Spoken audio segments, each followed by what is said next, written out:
Saludamos en Washington a Luis Gilberto Murillo, ex canciller de Colombia. Él fue el antecesor de Laura Sarabia en el Ministerio de Relaciones Exteriores de la actual administración. Ex canciller, bienvenido a NTN 24.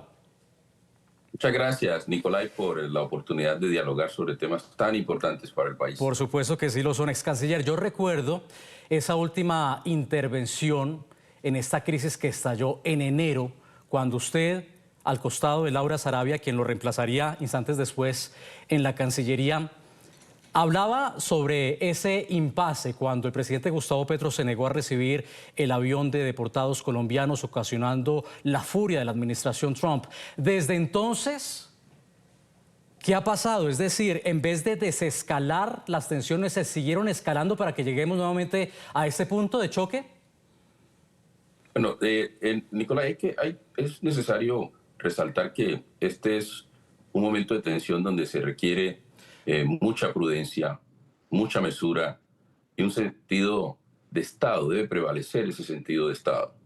Y hay que compararlo con el incidente que se tuvo el 26 de enero, en ese domingo de pesadilla. Y allí hubo una intención muy firme del equipo de gobierno del lado colombiano de llegar a unos acuerdos, y también del equipo en los Estados Unidos. Usted recordará que Mauricio Claver Carón estaba al frente como enviado especial para América Latina y tuvo muy buena voluntad de llegar a acuerdos. Y nosotros trabajamos arduamente por 18 horas para superar las diferencias. Allí se definió una hoja de ruta para pasar de esa situación de conflicto a un ambiente de colaboración, porque se pueden encontrar áreas comunes para trabajar en migración, en seguridad, en política de drogas. Y esas áreas comunes tenían que llevar a construir confianza, porque aquí el gran déficit es de confianza en la relación. Esa hoja de ruta ha debido implementarse. Esa hoja de ruta implicaba obviamente una interacción muy cercana y siempre mantener los canales diplomáticos. Creo que se han perdido algunas oportunidades y hay que rápidamente volver a establecer una buena interlocución, sincera obviamente, encontrar puntos comunes para que situaciones como estas no se repitan. Hay algunos hechos irritantes, relacionados con la política de drogas, relacionados con migración, sobre todo con cultivos ilícitos asociados a esa política de drogas. Hay hechos irritantes asociados a el manejo que se le ha dado a las extradiciones. En los temas de seguridad y paz, sobre todo la proliferación de grupos con control territorial que están capturando economías ilegales, también genera hechos irritantes. Y el detonante de esta crisis, que es importante que se tenga claro, fue el señalamiento que se hizo por parte de altos funcionarios del gobierno colombiano de que el secretario de Estado de los Estados Unidos estaba involucrado en situaciones asociadas a posibles hechos de desestabilización de Colombia, lo cual obviamente de eso no se tiene ninguna evidencia ni tiene ningún sentido. Permítame, porque ese tema ya lo vamos a discutir. Me parece interesante detenerme en ese punto. Y hay otros detonantes, pero volvamos a lo que usted planteaba hablando de esta relación. Yo creo que es importante poner a la opinión pública en el contexto del significado de esta relación, que sigue siendo estratégica, que es muy valiosa. Mire, es que estamos hablando del 30% de las exportaciones de Colombia que vienen a los Estados Unidos. Somos los principales proveedores de café, de flores, y hay un porcentaje similar de inversión extranjera que va de los Estados Unidos a Colombia. En términos de seguridad y paz, la cooperación con Estados Unidos es esencial. Esto pasa por Washington, sobre todo en un momento de muchos desafíos en términos de seguridad territorial. La cooperación militar, la cooperación policial, la cooperación de inteligencia, la cooperación judicial, la cooperación antinarcóticos. Todo este tipo de desafíos que tiene Colombia están asociados a una cooperación muy importante con los Estados Unidos, que debe obviamente beneficiar a Colombia, pero también a los Estados Unidos en términos de su seguridad. Y ahora, hablando de la gente, todavía el impacto es mayor. Porque mire, Nicolai, que esta relación va más allá de los gobiernos, va más allá de los estados. es una relación de la gente. Claro, En es Estados que Unidos hay 3 millones de colombianos y colombianas. Mire, estamos hablando de una población que envía al país al año cerca de 6.000 millones de dólares. La mitad de las remesas, un poco más, que van a Colombia provienen de las familias que están aquí en los Estados Unidos. La cooperación educativa, más de 7.000 becas para estudiantes, para científicos.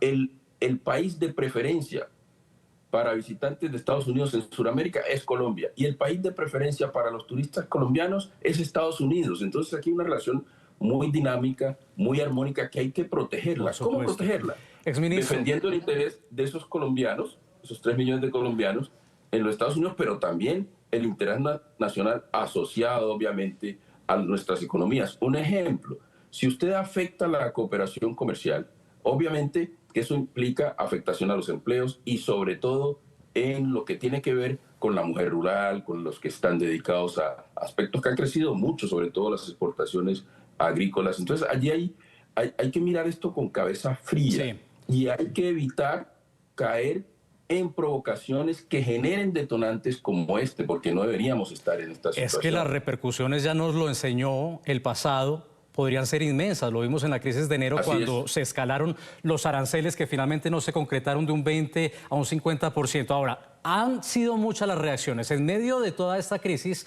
4 ex cancilleres colombianos se desmarcaron de una carta que se filtró y que sería enviada al secretario de Estado Marco Rubio. La comunicación advertía que el lenguaje, abro comillas, desobligante, desafiante y agresivo del presidente Petro no representa el sentir de los colombianos, cierro comillas.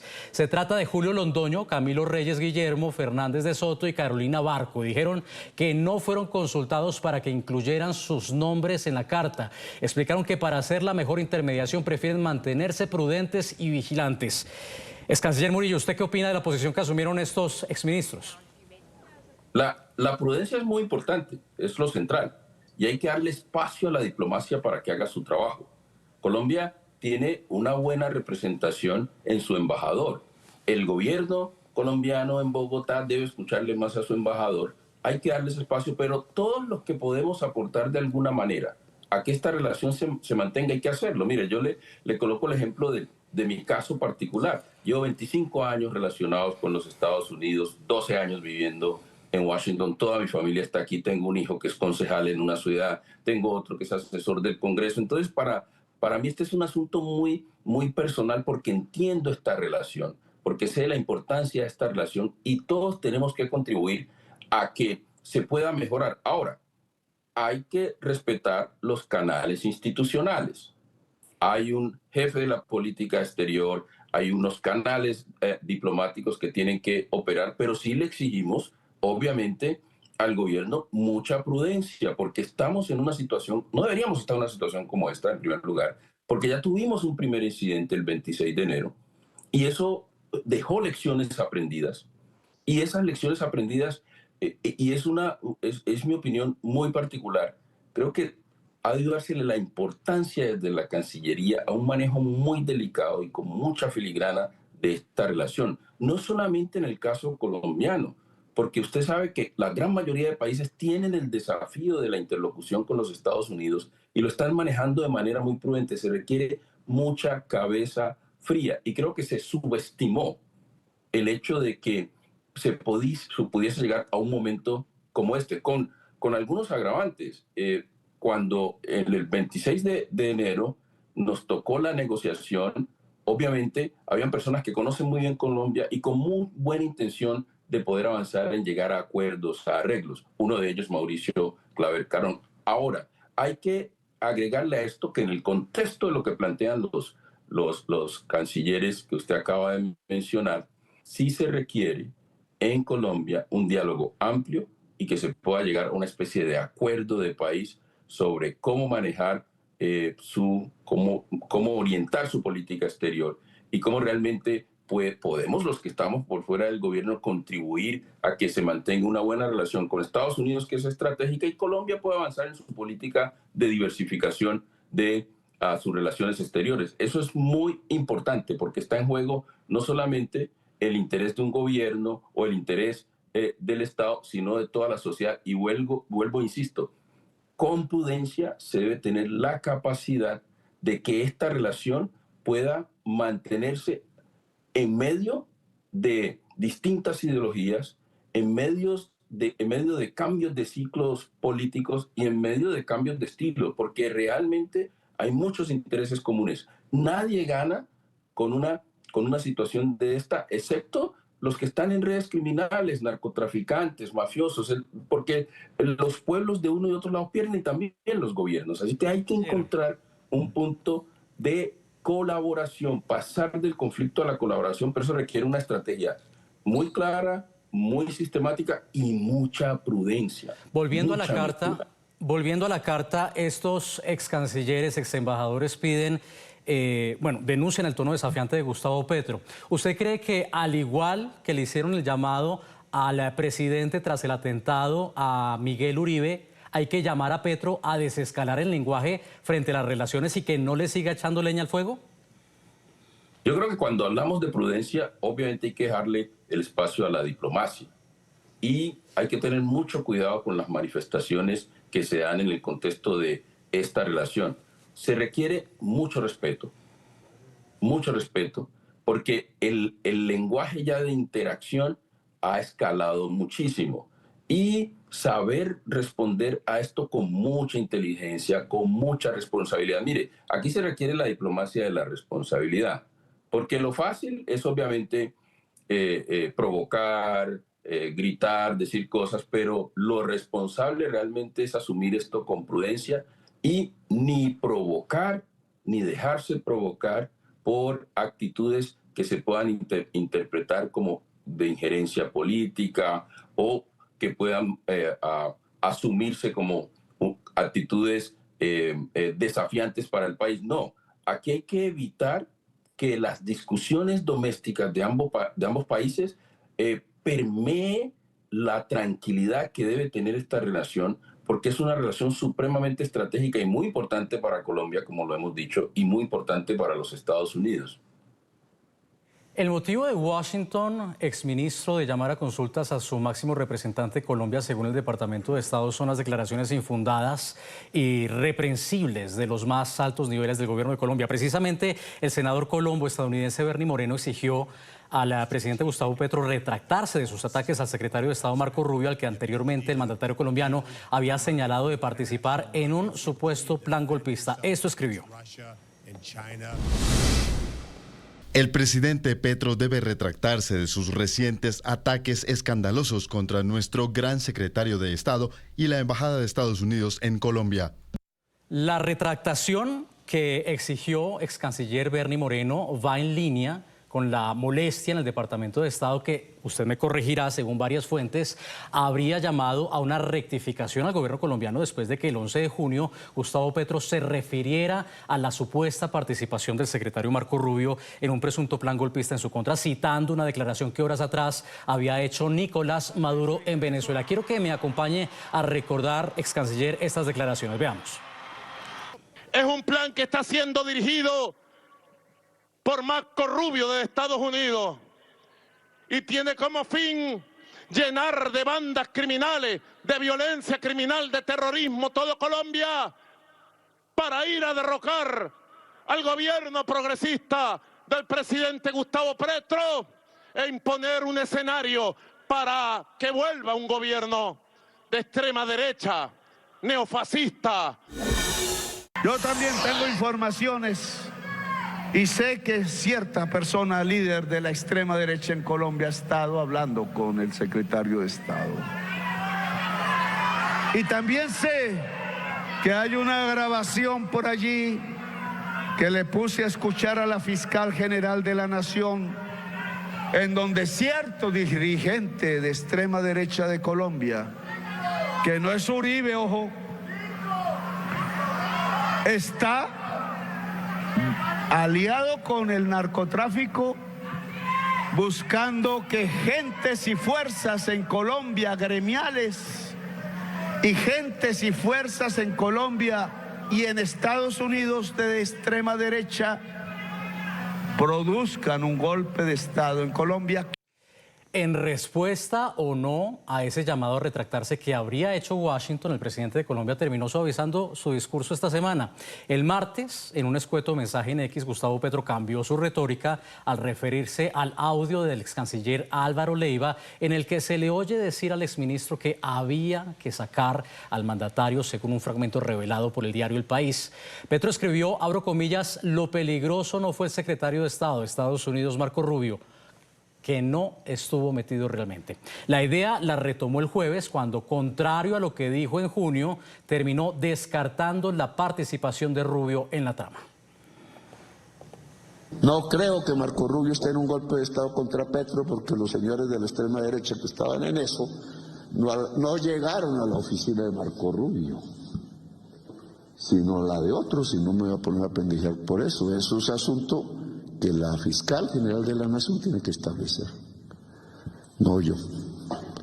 Y no creo que un gobierno que tiene como enemigo a Irán y unas bombas nucleares apuntando, y un problema en Gaza, y un problema en Ucrania, y un problema en Rusia, se ponga a pendejear con un golpe de Estado en la Gran Colombia. Ex canciller Murillo, vuelvo con usted. Usted se mueve bastante bien en Washington. Fue, de hecho, embajador de esta administración ante el gobierno estadounidense. Este tono que estamos viendo de Gustavo Petro, un nuevo tono, ¿obedece a un llamado a retractarse por parte del Departamento de Estado? Pues yo no conozco obviamente los detalles de estas conversaciones que se dan, pero simplemente por la experiencia de haber sido embajador aquí y canciller, es claro que este tipo de preocupaciones de los países debe manejarse a través de los canales institucionales, de los canales diplomáticos, con mucha confidencialidad, con mucha discreción. No es aconsejable manejar esto a través de los micrófonos o de las posiciones en la red X. Es muy importante que además se escalen los niveles, se reactiven los canales formales que se tenían. Por ejemplo, se tenía un grupo estratégico en seguridad, que es un grupo que lo encabezaba los cancilleres y los ministros de defensa, y donde discutían temas de esta naturaleza, porque hay una cooperación muy importante, que es una cooperación judicial, donde se pueden obviamente tratar este tipo de temas. Hay una cooperación en inteligencia que es clave, donde también se tratan este tipo de temas. Usted recordará que a nosotros nos tocó por canales diplomáticos revisar todo lo relacionado con el programa Pegasus, y se hizo de manera muy confidencial. Y también, obviamente, hay unos canales, hay unos espacios diplomáticos para hablar de estos temas, porque no tiene mucho sentido, primero, hacerlo públicamente, y en segundo lugar, yo conozco a personas que se han mencionado, y son personas serias que no se van a prestar para una cosa de estas. Es decir, yo confío y siempre he confiado en la institucionalidad en los Estados Unidos, que no responde a ningún intento de desestabilización de un país como Colombia. Eso puede haber sucedido en el pasado, pero hoy no tiene que ser así. Yo interactué con las personas mencionadas, tuve la oportunidad varias veces de encontrarnos con senadores, con congresistas que se mencionan, y obviamente son personas que, a pesar de sus posiciones muy distintas o falta de coincidencias con algunas de las posiciones de Colombia, siempre fueron muy sinceros, siempre en diálogo abierto, y no se mezcló lo personal con las discusiones diplomáticas y políticas. Entonces esto no tiene mucho sentido. Además, hay canales para poder revisar este tipo de información. Ahora, si el origen de esta información viene digamos, un gobierno que no reconoce el gobierno colombiano, pues con más razón. Entonces creo que allí se actuó de una manera poco prudente. Y quiero decir lo siguiente. Mire, en esto, Nicolai, es clave plantear que la prudencia y el hecho de que funcionen los canales diplomáticos en ningún momento implica que usted está cediendo a sus principios, o que no se deja humillar, o que no se va a arrodillar. No, esto se trata simplemente de cederle a la virtud de tener esa prudencia para garantizar que se protegen los intereses nacionales, porque es mucho lo que está en juego. Y una afirmación de esa naturaleza es una afirmación de mucho calibre, que para poder inclusive plantearla en los canales diplomáticos, usted tiene que tener unas evidencias muy fuertes, muy contundentes. Antes, pues obviamente se trata de aliados, y cuando se trata de aliados tienen conversaciones difíciles, pero estas conversaciones se dan en el marco de la prudencia, de la confidencialidad, de la reserva.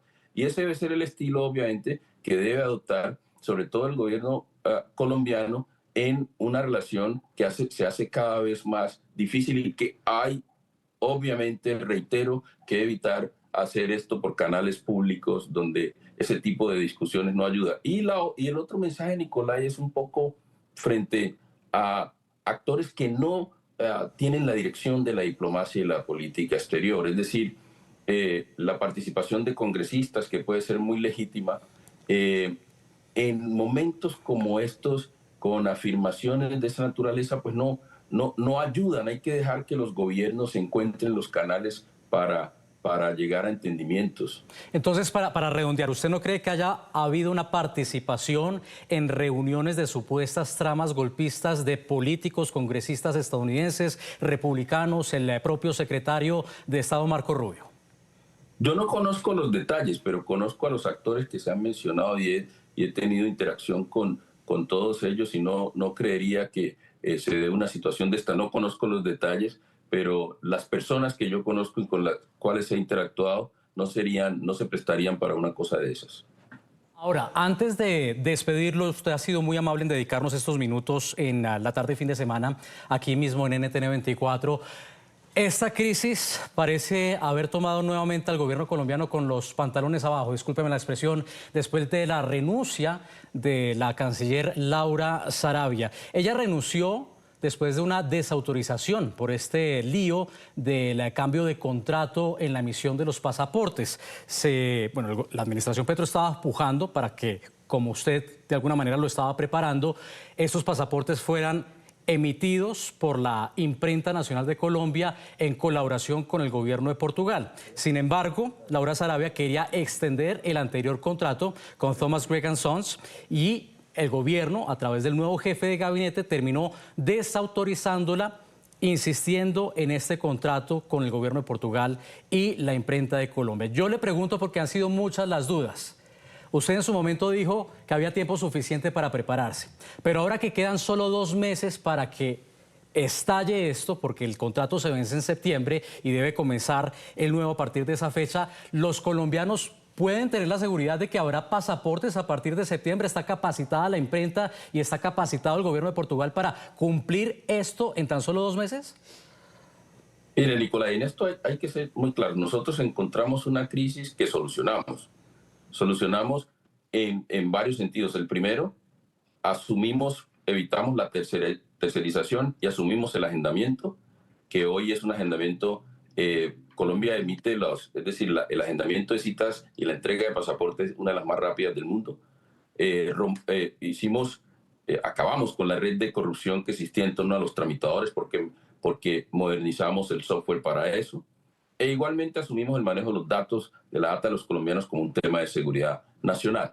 Eso es la primera parte del modelo que implementamos. La segunda tenía que ver con la impresión de las tarjetas de pasaporte. Esa impresión de las tarjetas de pasaporte, para garantizar que no se afectara el servicio, continuó con Thomas Gregg & Sons. Nosotros evitamos una demanda de más de 117 mil millones de pesos contra el Estado, y obviamente asumiría, después de un concurso público de gobiernos, invitamos a gobiernos, se seleccionó la mejor propuesta, la de Portugal, porque le entregaba activos al gobierno nacional, una planta costosísima que no la tiene el gobierno nacional, y además una alianza con la Imprenta Nacional. Todo eso quedó listo.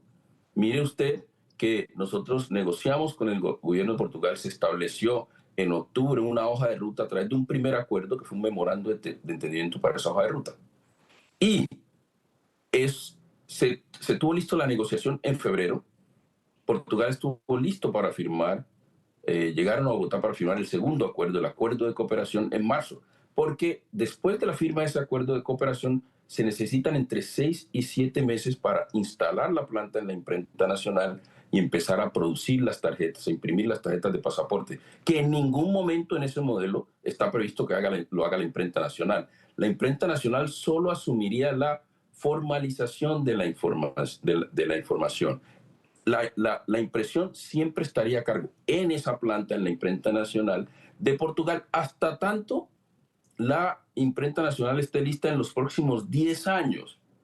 Ahora bien, no se le dio continuidad a ese modelo con la llegada de la nueva administración a Cancillería, no se le dio continuidad, no se le dio la importancia del caso, perdieron cerca de 5 meses y hoy se encuentra con este problema donde obviamente la única salida que se ve viable es que haya una continuación de la producción de esos pasaportes por parte de Thomas Greg & Sons hasta tanto Portugal tenga los 6-7 meses para implementar esa planta. Yo no veo realmente en el modelo que nosotros diseñamos, no hay otra salida porque la transición se hacía entre Thomas Greg & Sons y Portugal en una planta ya en la imprenta nacional. No se le dio continuidad. Y esto también, Nicolai, lo lleva a la falta de continuidad en la relación con los Estados Unidos, donde nosotros el 28 de enero en la Embajada de Colombia en los Estados Unidos